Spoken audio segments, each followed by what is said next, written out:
G'day guys, we're going to do a quick workout today. We're going to do the 4 square metre challenge, so working out in a small space. The area that I'm using today is a 4 square metre section of carpet.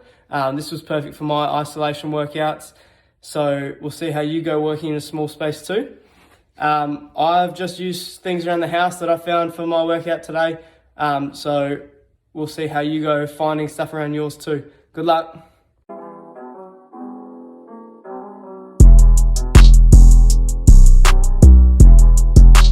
So our first exercise is jump squats. So we want to sit down with our bottoms back to the wall. Arms can be forward to help with balance. We want to get our knees as close to 90 degrees as possible.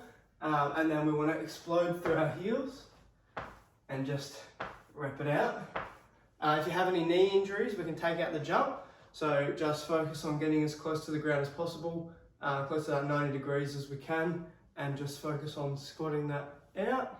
If you want to make that any harder, you can grab some weight. I've got the trusty tomato sauce, so you can hold it to your chest or just squat it out.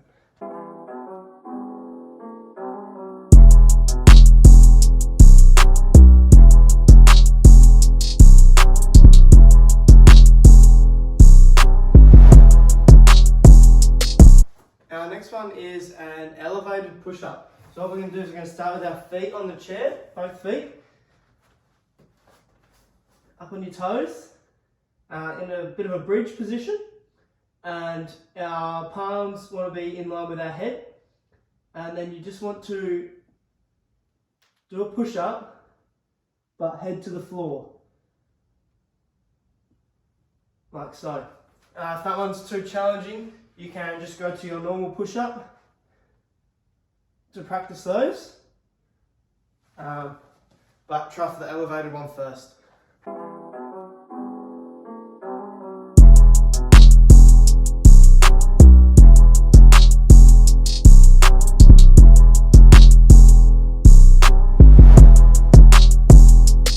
So now we're going to do a split squat. You can use anything you got around the house. You could use a chair, the arm of the couch, or a stool. So I'm using a chair. So I'm just going to sit my foot on the chair, keep this knee at about 90 degrees, and then we're going to track our working knee over our toes, squatting down, trying to get to that 90 degrees. And then we'll swap it over. 90 degrees at the bend knee on the chair. Track your knee over your toe on that working foot. If you want to make it any harder again, we'll use our tomato sauce again. And we'll just hold that to our chest again.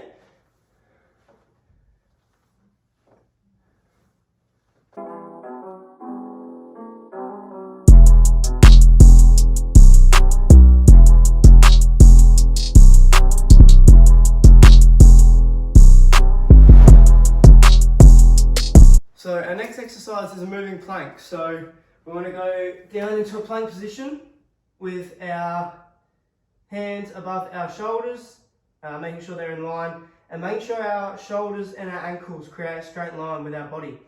And then we want to drop our elbows to where our hands were, and then come back up. Making sure we stay quite steady through the movement, so we don't sway too much.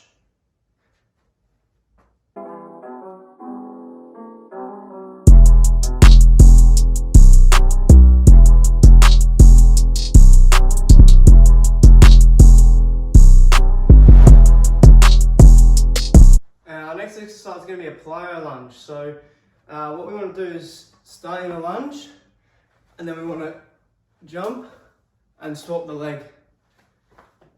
So lunge and swap the leg, and just continue to rep out that lunge. Again, any knee injuries, you can take that jump out and just do a reverse lunge.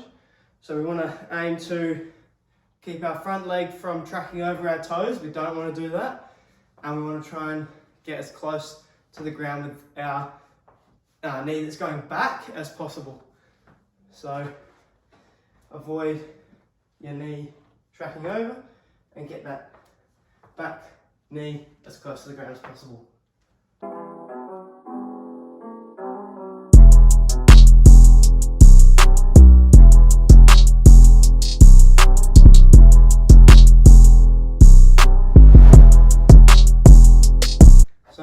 up is our leg raises. So we're going to start laying on our backs. You can tuck your hands underneath your bottom if you need, and then we're just going to raise our legs. Try and stop your feet before they hit the floor. To make it harder, you can push up even higher, making sure you engage your core on the way down, keeping that lower back flat on the floor.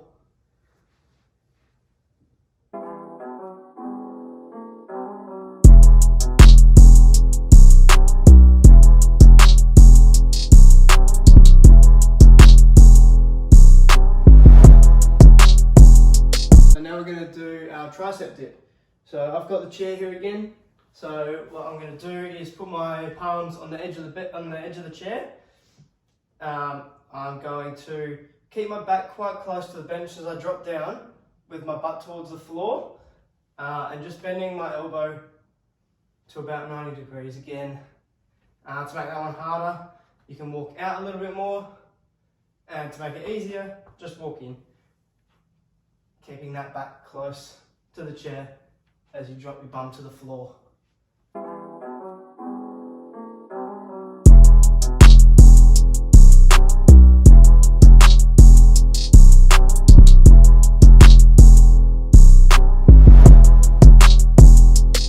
So now we're going to go to a push-up with a rotation. So we're going to put our hands in line with our shoulders again, body with a straight line between shoulders and ankles. We just want to do our normal push-up, and then we're going to lift our arm to the roof with a rotation. So this is going to work both our chest, back, and our core through the rotation.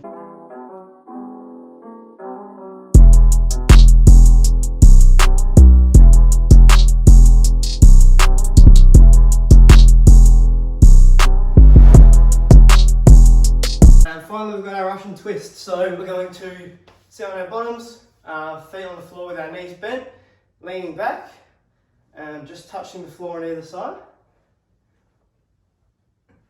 Engaging the core as you rotate. To make that one harder, you can lift your feet up off the floor, balancing on your bottom as you twist. Or you can get your tomato sauce out again and touch that one on the floor as you rotate.